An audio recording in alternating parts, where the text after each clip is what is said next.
Volvemos a la mesa de este lunes 28 de mayo del año 2018. Estamos con Adriana Marrero, Ligia Almitrán, Gabriel Mazarovich y Pablo Carrasco. Por primera vez en la historia, 5 mujeres pasan a integrar el secretariado ejecutivo del PIT-CNT, según lo que se resolvió en el 13º Congreso que tuvo lugar entre el jueves y el sábado pasado. ¿Quiénes son concretamente? Valeria Ripoll, de la Asociación de Empleados y Obreros Municipales ADEOM, Abigail Puig, de la Federación Uruguaya de Empleados de Comercio y Servicios FUESIS, Soraya La Rosa, de la FUS, Federación Uruguaya de la Salud, Fernanda Aguirre, del Sindicato Único Gastronómico y Hotelero, y Laura Alberti, del SUNCA, el Sindicato Único Nacional de la Construcción y Anexos. Durante el Congreso, además, se llegó a un acuerdo en torno a una lista única para la renovación de las autoridades.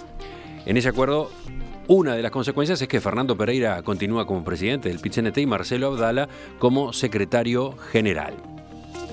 Según destacó Pereira, tanto la designación de esta presencia más fuerte de las mujeres en el secretariado ejecutivo, como la participación de delegados en proporción al número de afiliados, y la diversidad de posturas que hubo entre los 3 documentos que circularon, bueno, todo eso hizo que el Congreso fuera un gran encuentro. Gabriel, tú estuviste siguiendo muy de cerca esto, estuviste metido ahí. ¿Por dónde destacarías, aparte de estas pinceladas, está lo de las mujeres, pero desde el punto de vista del contenido, por ejemplo, desde el punto de vista de los documentos, ¿por dónde pondrías el énfasis? Bueno, creo que lo de las mujeres fue un señalamiento por los cuestionamientos que hubo en el Congreso anterior, aunque en realidad en la mesa representativa, que es el organismo que yo, por ejemplo, integré y que es la dirección del PIT-CNT de Cuarenz, siempre hubo, y muchas mujeres, ¿no? Como lo recordábamos. Y hay mucho más que 5 ahora en esas 42. Pero yo creo que ahí hay que mirar 2 o 3 cosas. Una, primero, la ingeniería de la unidad en un país que es el único movimiento sindical de América Latina que tiene central única, el único y uno de los pocos del mundo.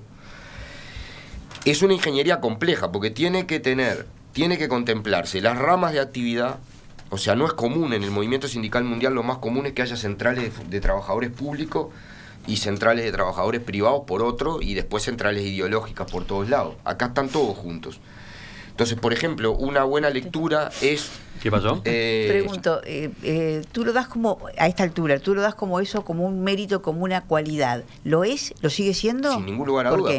Porque desde la perspectiva de clase, para defender los intereses de los trabajadores, la unidad central. Te voy a explicar solo una cosa. Mira, en América Latina, Uruguay podría haber varias organizaciones que representen los intereses de la clase sin necesidad de que haya hay 100 sindicatos. Sin que haya una central única. Pero ¿y cuál es el delito de que haya una central única cuando tiene que tener una... ¿Y cuál es el delito de que haya varias? El delito de que haya varias es que en general se dividen por perspectivas ideológicas y dividen la lucha de los trabajadores, lo que está muy demostrado. Uruguay, por ejemplo, te voy a dar un dato para que veas en números, Ligia. En América Latina, en varios países creció el salario. Uruguay es el que creció más, 55%. Gracias a que está el Frente Amplio en el poder. No solo que está el Frente Amplio. Acá hay Consejo de Salario y que se pelea. Porque, por ejemplo... Gracias al Frente Amplio. En el último Consejo de Salario se cambió 3 veces la pauta del gobierno. Y se cambió con lucha.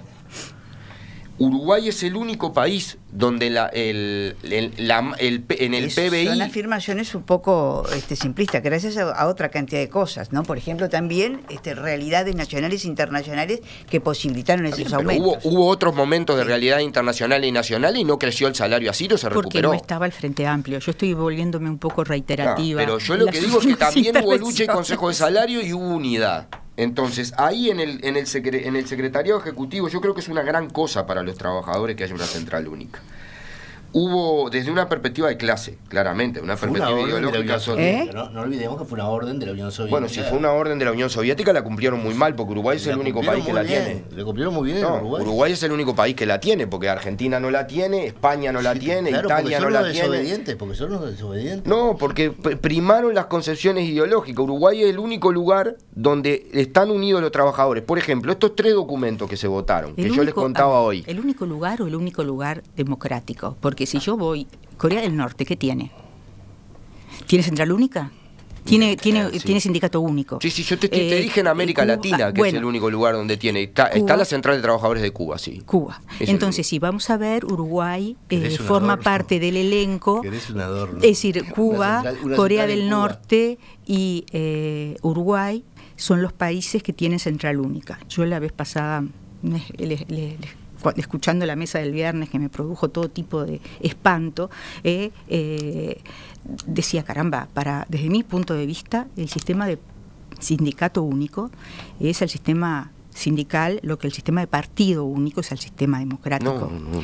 Nada ¿Por qué? Porque efectivamente, si esto es único, no es único porque haya una única visión.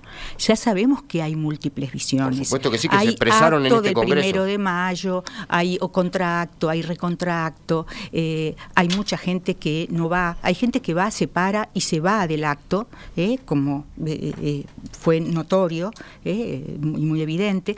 Hay gente que no se siente representado en esa forma de, como decía yo hace un rato, de dialéctica de clases donde, bueno, es simplemente hay una clase que es la clase trabajadora y esa clase trabajadora como un todo se opone a un sistema capitalista. Es absurdo. Es decir, nosotros de Uruguay no nos oponemos a un sistema capitalista porque no podemos oponernos al sistema capitalista. Lo que está haciendo realmente los sindicatos, algunos, son hacer oposición a este gobierno y otros no tenemos ganas de hacer la oposición a este gobierno. Entonces yo creo que allí hay una central única, no porque haya comunidad de clase, porque no la hay, no porque haya comunidad ideológica, porque no la hay, y no porque seamos chicos, que ese es el disparate más grande que escuché. ¿Cuándo dos uruguayos dejaron de estar en desacuerdo porque eran pocos? Vos pones a dos uruguayos juntos y enseguida encuentran las diferencias.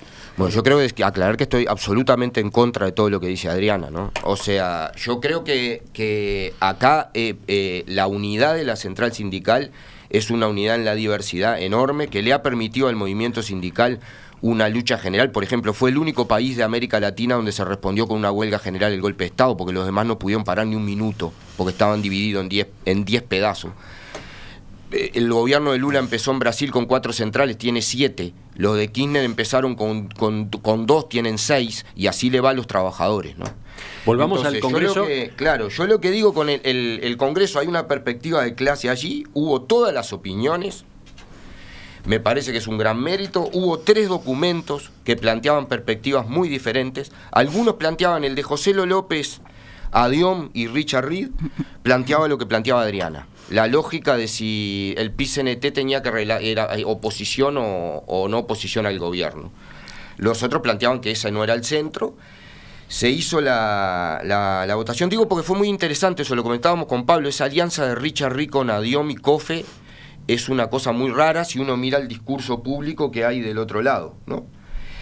En el documento que propusieron UNRWA, ZUNCA, FUM y FUESIS, que básicamente era lo que contemplaba la corriente Gerardo Cuesta y articulación, sacó más del 60% de los votos. El documento que proponía José López, Adiom y Richard Reed sacó el 20% de los votos, y el documento que proponía AUTE, SINTEP, los sectores que le llaman coordinación de los 8 gremios, Unión Ferroviaria, sacó el 10% de los votos.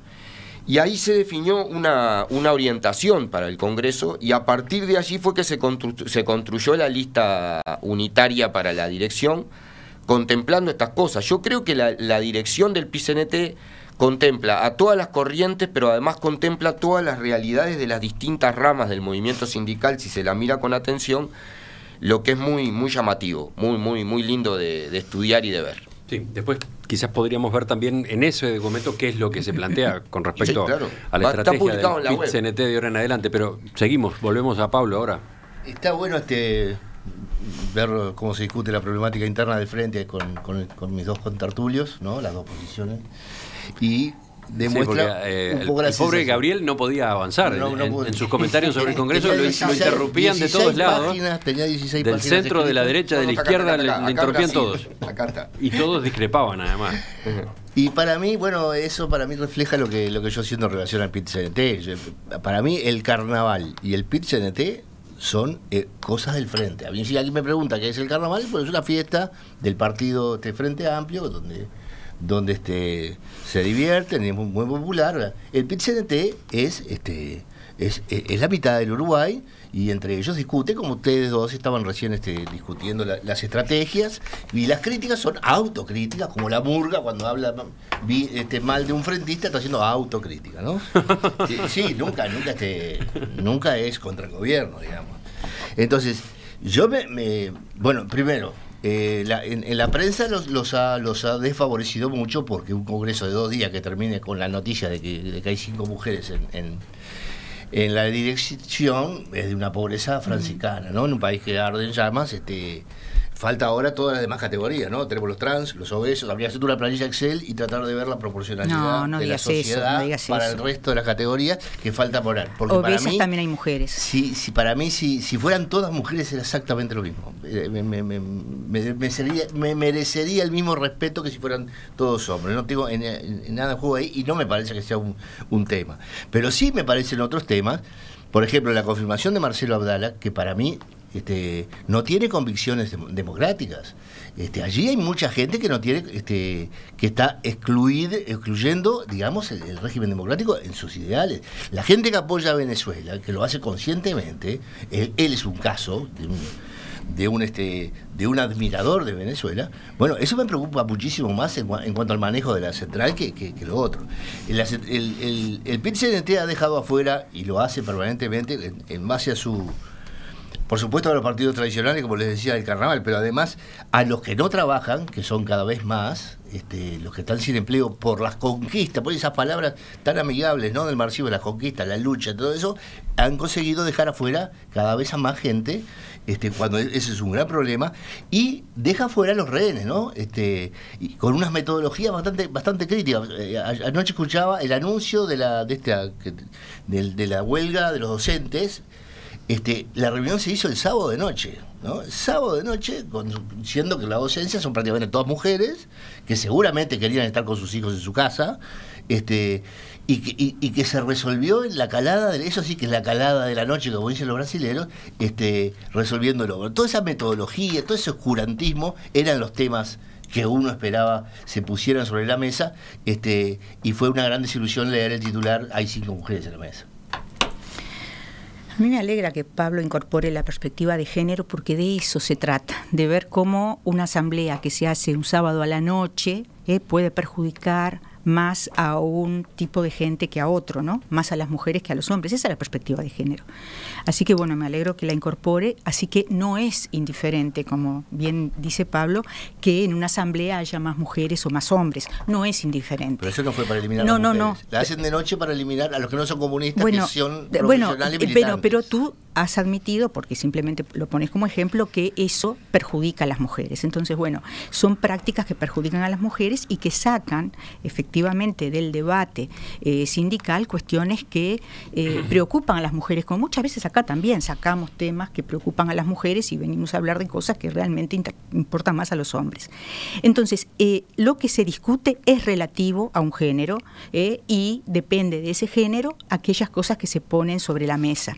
Entonces, yo quiero saludar al ZUNCA en particular, que teniendo una minoría de mujeres, bueno, ha propuesto a una mujer en su representación, y digo, a mí me parece que lo de las mujeres se resalta porque, bueno, ha sido un tema, ¿verdad? Pero de ahora en adelante tenemos que acostumbrarnos que es normal y lógico que las mujeres participen, y bueno, es decir, tampoco hacer gran cosa. No puede ser noticia. Es decir, no puede ser noticia, sobre todo después del Congreso. Es decir, a mí lo que me pareció, sí, una pobreza, y acá le tiro las orejas a la prensa, terrible, es decir, una banalidad detenerse en esas cosas, ¿verdad? Es decir, cuando yo empezaba a mirar las noticias de prensa sobre el Congreso, me parecía estar más o menos mirando una revista Caras, faltaba la foto, porque aparecía prácticamente esta descripción: fulanita es esto, fulanito es lo otro, los hombres no, pero bueno, y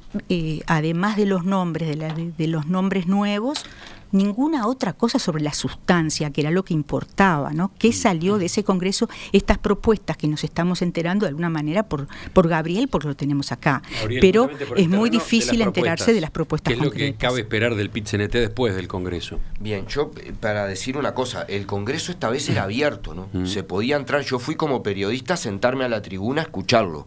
A mí me llama profundamente la atención que teniendo toda la cantidad de periodistas y de medios que tengamos, a nadie le haya importado ir a escuchar, porque era el único que estaba, el Congreso de la organización social, que se podrá opinar de todo lo que quiera, pero que tiene impacto con el país, no hay duda. Obvio. Y estaba abierto y te podías sentar en la tribuna de la Aguada y escuchar Obvio. Todo el debate, sin ningún tipo de problema. Y no había nadie. Fueron cuando terminó que se enteraron a ver cómo era la dirección. Entonces, bueno, pero ¿qué se puede esperar entonces? Bueno, lo de yo las por mujeres eso. está claro. No, está bien, pero obviamente no fue el centro del asunto. Eso ya es un tema ya laudado. Sí, a mí me parece, primero, hay 2 o 3 cosas importantes. En el tema de balance y perspectiva, a mí me parece que hay una visión de respaldo a los lineamientos centrales que venían ahora, una preparación muy grande a dos hechos que van a ser ahora nomás. La ronda de consejos salarios más grande de la historia del Uruguay, nunca hubo tantos consejos salarios juntos negociando a la vez, nunca jamás. Y la última rendición de cuentas, que por la manera que presentó el gobierno esta cosa, termina siendo una parte de cuestión presupuestal, no solo una rendición de cuentas, porque es la última vez que tiene gasto posible, y con todo lo demás. Allí hay propuestas de aumento de la inversión pública, de propuestas de vivienda, propuestas digo porque no nos da el tiempo, tendrán que leer el material para dar títulos nada más. Querido Reyes Magos. Querido Reyes Magos, no, con propuestas. El Instituto Cuesta Duarte, el PIT-CNT, que es un instituto muy serio, que es otra de las posibilidades de la unidad, tener un instituto que de nivel universitario que asesora a los sindicalistas y lo forma, y ha elevado muchísimo la negociación colectiva. Tiene propuestas muy serias. La otra es la propuesta del tema de 2 cosas. Las leyes, la ley de empleo para las personas con discapacidad, la ley de insolvencia patronal, la ampliación de la ley de mano de obra local, que entre otras cosas establece cupos de mujeres. Es complicada esa ley que estás mencionando de insolvencia patronal, entre otras. Yo no digo que sean complicados, digo lo que están proponiendo. Obviamente van a estar en otra. La de mano de obra local, por ejemplo, fue la que permitió que entraran a trabajar 2.000 trabajadoras en la construcción y que ahora haya dirigentes sindicales mujeres en la construcción. Y está por ampliarse. Y la ley de regulación de alquileres. Y la otra medida es tomar como eje central otra muy complicada. la defensa de la... Pero esto, por ejemplo, es bastante más importante que haya 5 compañeras en el secretariado, todo lo que está planteando. Claro.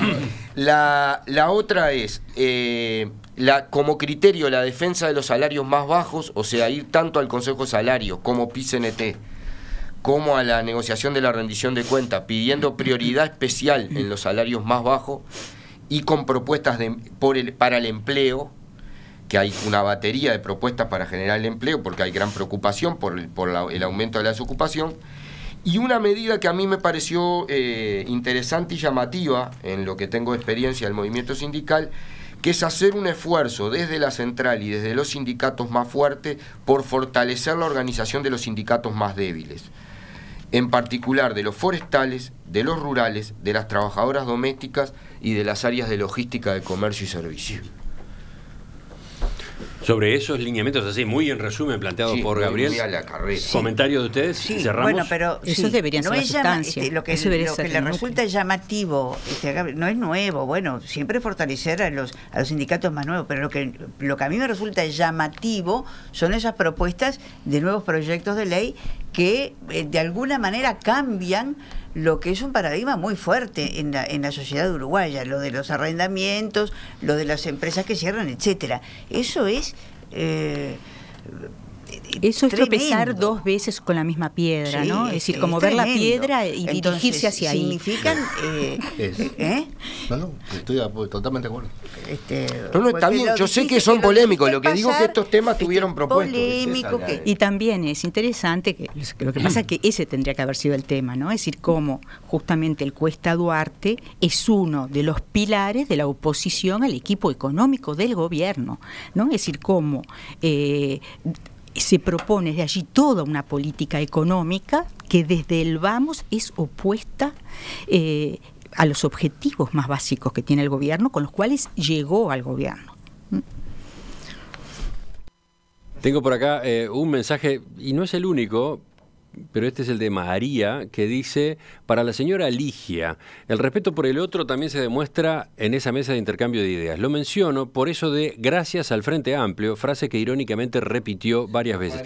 No, vamos a aclararle, Ligia, por eso, claro, por eso, Ligia. ojo, elijo este mensaje para aclararle a María, que manda este mensaje, que no fue Ligia la que intercaló varias veces esa expresión gracias al Frente Amplio o gracias al gobierno del Frente Amplio mientras hablaba Gabriel Mazarovich. Fue Adriana Marrero. Claro, reivindicando justamente, es decir, no es irónico, es reivindicativo del papel que tuvo, el papel político que tuvo el Frente Amplio, por eso nada de ironía, el Frente Amplio en la concesión de todo este tipo de cosas. Sanguinetti decía: nunca perdí una huelga.